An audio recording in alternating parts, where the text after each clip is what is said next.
Bismillahirrahmanirrahim. Assalamu alaikum dear students. Welcome to my channel. I have made this video on the topic of environmental chemistry for first year honors students. My name is Fazia Muslim and I belong to University of Karachi. Let's start with the contents of this chapter. The first content of this chapter is composition of atmosphere. In this we will study about the gases that are present in our ecosystem. The second one is chemical reactions that are taking place in the atmosphere.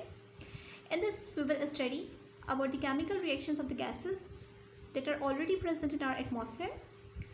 The third one is industrial and chemical effluents and their treatments. In this we will study about the chemicals that are produced by different industries and the treatment processes. The fourth one is solid waste disposal techniques. In this we will study about the solid waste, types of solid waste and the techniques by which they can be disposed of. Before starting the chapter, first we have to know that why we are just going to study about this chapter. As we all know that in our atmosphere, different types of gases are present. The percentages of different gases are different and they persist in our atmosphere.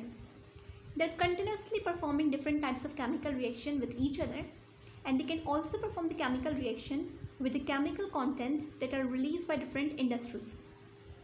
They can produce hazardous end products, and if the end product is of hazardous nature, then they can produce different diseases in not only human body but also to the animals of this planet. So it's very important to know about the composition of atmosphere. So let's start with the first content, that is composition of atmosphere. As I've already told you that the atmosphere is basically composed of different mixture of different gases and the composition of it varies. That means the percentages of different gases are of different nature. These gases can be divided into permanent gases and trace gases. Those gases whose percentage doesn't vary in the atmosphere are referred as permanent gases. For example, nitrogen, it is of 78% of the atmosphere. Oxygen, it's of 21% of the atmosphere. Argon, it's of 0.9% by atmosphere. The second one is trace gas. Those gases that are present in a very little content in the atmosphere are referred as trace gases. For example, carbon dioxide, that is CO2, nitrous oxide, that is NO, methane, that is CH4, and ozone, that is O3.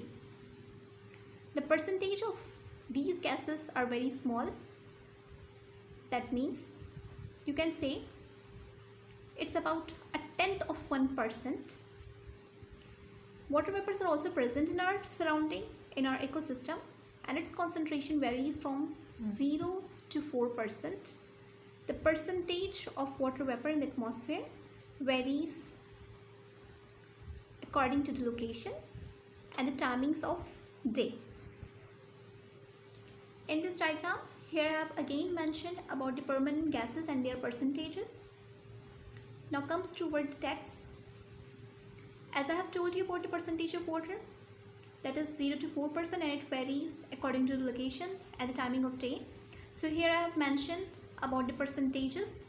That is, in cold and dry Arctic regions, the percentage of water vapors is less than 1%, while in humid and tropical regions, the percentage of water vapor is almost 4%. Our atmosphere is basically comprises on different layers, or you can say in different spheres. That is tropospheres, stratosphere, mesosphere, and thermosphere. Troposphere is the sphere in which we reside. After troposphere, stratospheres start. After stratosphere, there is mesosphere, and after mesosphere, there is thermosphere. As we were discussing about the water vapors and the percentages of it, now we are going to study about the different two processes by which water vapors transfer from Earth's surface to the atmosphere and atmosphere to the Earth's surface. So this is the process of evaporation. by which water vapors transfer from Earth's surface to the atmosphere, and there is a process of condensation by which water vapors again transfer from atmosphere to the Earth's surface. Now if we talk about the concentration of water vapor according to the altitude and latitude, then the concentration of water vapor is maximum near the surface in the tropics and decreases rapidly towards the higher altitudes and latitudes. Now if we talk about carbon dioxide gas, then in our atmosphere, carbon dioxide can be transferred to the atmosphere with the help of plant and animal respiration. As you all know that at night time, plant releases carbon dioxide in the atmosphere, and animal respiration, which depends upon the breathing process, which undergoes through the absorption of oxygen and release of carbon dioxide. So through these processes, the content of carbon dioxide in the atmosphere increases. The second one is the decay of organic material. Decay of organic material depends upon the activity of microorganism. Basically, microorganism undergoes a process in which they utilize complex organic material as their food material and transfer this complex organic material into the simpler one. The simpler products are carbon dioxide and water. So that means again the content of carbon dioxide will increase through volcanic eruptions and natural and anthropogenic combustion. Now what is anthropogenic? Here we have a term in the text that is anthropogenic. Anthropogenic is a term which means the effects or the hazardous effects that are produced on the atmosphere through the activity of human. That means if the combustion is by natural means, then it will be okay. But if the combustion is by any human activity, then it will be not only combustion, it will be referred as anthropogenic combustion because it is by human activity. So the hazardous effect that is produced in the atmosphere by human activity is referred as anthropogenic. Now how we can remove the content of carbon dioxide from the atmosphere, or how we can lower the content of atmospheric carbon dioxide. So there is a process of photosynthesis by which we can remove or lower the content of carbon dioxide from atmosphere. Now come towards the methane gas. The concentration of methane gas is increasing in the atmosphere day by day because of the fossil fuels activity, and it is also a very effective absorber of terrestrial radiation, and it is a greenhouse gas. Here we have a term greenhouse gas. So here we have to discuss about greenhouse gas and the effect of greenhouse. Now what is greenhouse effect? In our troposphere and in our stratosphere, we have different gases that can act as greenhouse gas. They can basically absorb ultraviolet sunlight and they cause the rapid increase in the temperature of Earth. This whole effect is referred as greenhouse effect, and those gases that are involved in this activity, that means the absorption of sunlight and increment of Earth's temperature, are referred as greenhouse gases. Carbon dioxide is a greenhouse gas. Methane is also a greenhouse gas. Water vapors can be also referred as a greenhouse gas. Now comes towards the second topic of this chapter, that is chemical reactions that are taking place in the atmosphere. So let's start with the ozone. As you all know that ozone is a protective cover around our Earth. It is present in the stratosphere. So basically it is acting as a screening agent. It basically screens ultraviolet or dangerous lights of sun and is protecting our Earth from these dangerous effects. So ozone is basically present in a stratosphere and it covers our Earth and it protects our Earth from the ultraviolet light of sun. But if this ozone starts to produce in the troposphere, then what will happen? It will basically produce a hazardous effect on our ecosystem, on the human's health, and on the animal's health. So first we have to know that how this ozone can produce on troposphere instead of stratosphere.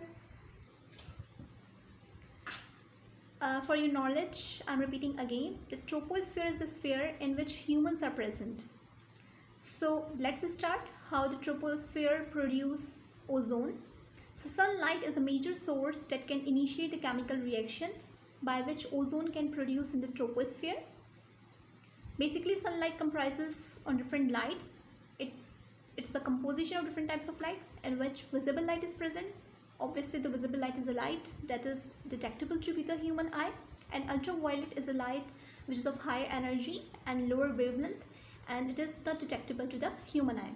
So after the absorption of this higher energy and lower wavelength, molecular oxygen starts to convert into the atomic oxygen. And after the production of atomic oxygen again combined with molecular oxygen to produce ozone. That means in troposphere, here we have ozone production because of the dangerous ultraviolet sunlight. So I'm repeating again for your knowledge that stratospheric ozone is good, but tropospheric ozone is bad for us, as it is producing pungent smell that we can associate it with the lightning discharges and electrical motors, and it's also a toxic and significant air pollutant, and it is basically referred as an air pollutant in different cities. Now comes toward the topic that how the stratospheric ozone protects us from the ultraviolet sunlight. So it basically absorbs ultraviolet sunlight and converts into the molecular oxygen and atomic oxygen. By seeing this equation, maybe we think that the ozone destruction occurs and ozone formation never occurs, but in our nature, the formation of ozone and the decomposition of it is balanced. So here we don't have to need to panic. So ozone molecules in atmosphere, or you can say in stratosphere, remains constant. Now comes toward the reactions of CFCs, that is chlorofluorocarbons. Now in this we will study that how chlorofluorocarbons dissociate ozone layer. Chlorofluorocarbons has been used as a refrigerant and propellant from many years, and in our atmosphere here we have almost released millions of tons of CFCs, and because of the volatile nature of CFCs, they can persist for the long period of time in atmosphere, and they don't readily go through the chemical reaction. But if it enters in the stratosphere, then it will start to destruct the ozone layer. And now how it can dissociate ozone molecules, we will see it. Now in this equation you can see it very clearly that chlorofluorocarbons absorbs ultraviolet sunlight and converts it into the atomic chlorine. Atomic chlorine is of very reactive nature, and it starts to produce a chain reaction in which it starts to destruct ozone. Now if we will combine these two equations, then we will get a net equation like this. Now you can see it very clearly that in this equation we have same number of chlorine atom and same number of chlorine monoxide, that is ClO, on both sides of the equation. That means on the right hand side and on the left hand side we have same number of chlorine atoms and same number of molecules of chlorine monoxide, that is ClO. So we can cancel out these.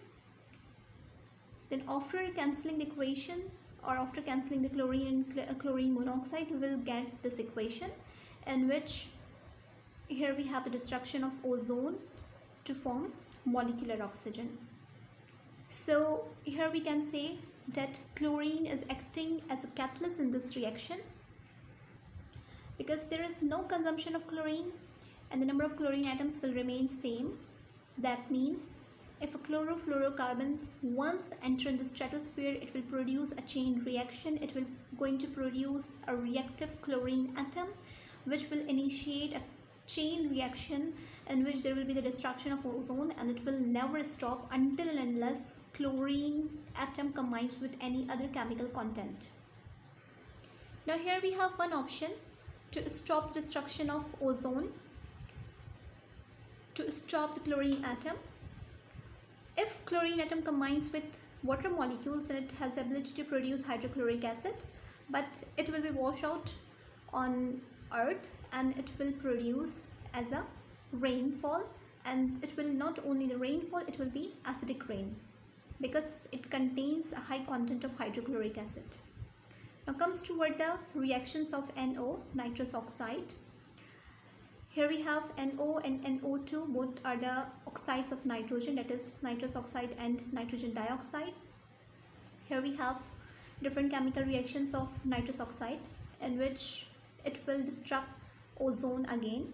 When NO combines with ozone, it produces molecular oxygen and nitrogen dioxide. That's why it's not highly recommended to develop the commercial supersonic transports because of the environmental issues, because it can produce a large amount of NO2 gases.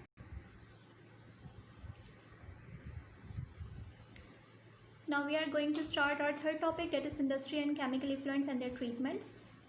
As we all know that industries are going to produce different types of organic and inorganic waste in large content, and they are just dumping of these industrial waste into the aquatic system without any further treatments.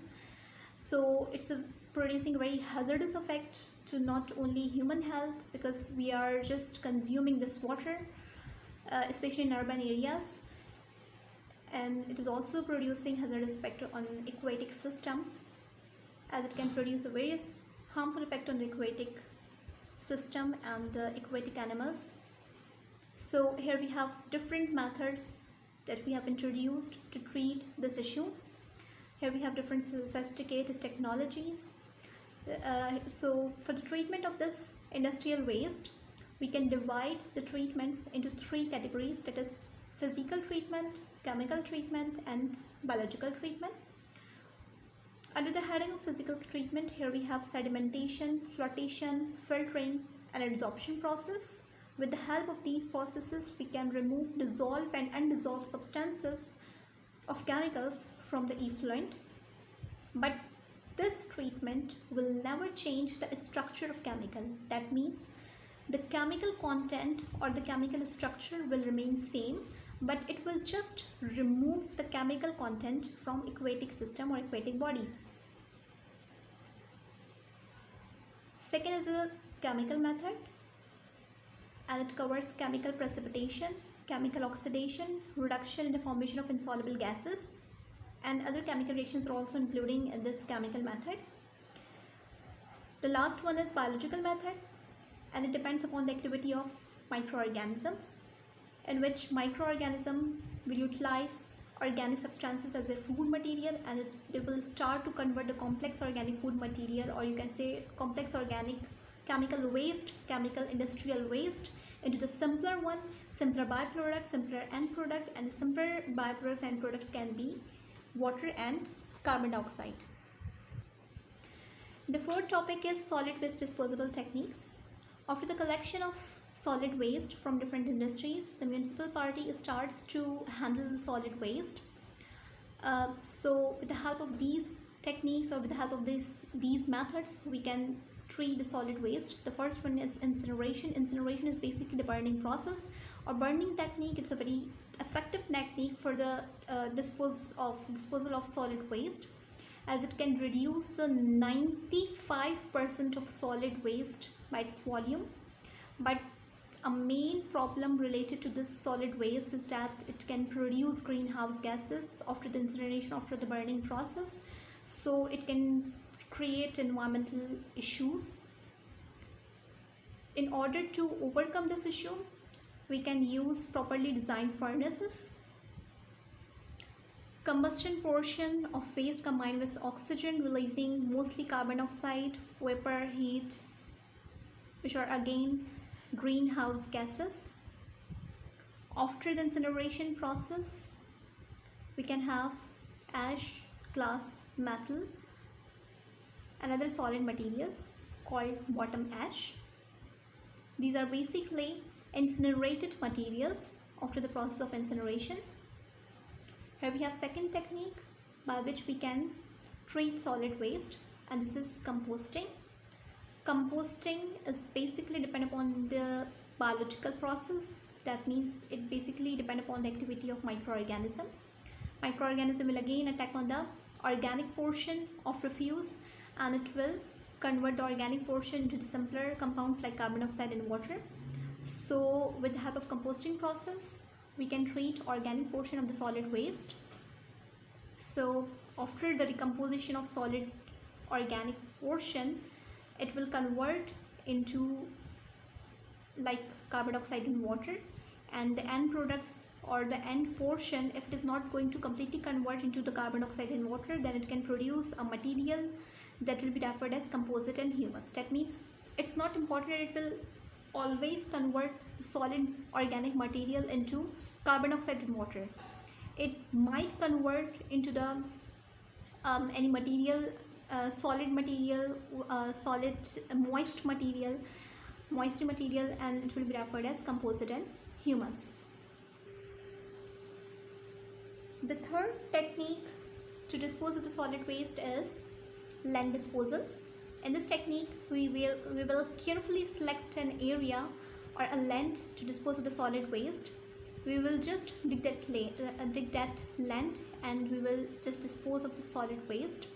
But we have to just cover it that this land must be covered with a plastic membrane, so that we will protect top water or the bottom water with this solid waste.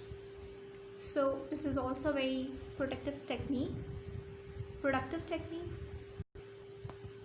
So that was all about the different techniques by which we can get rid of from solid waste.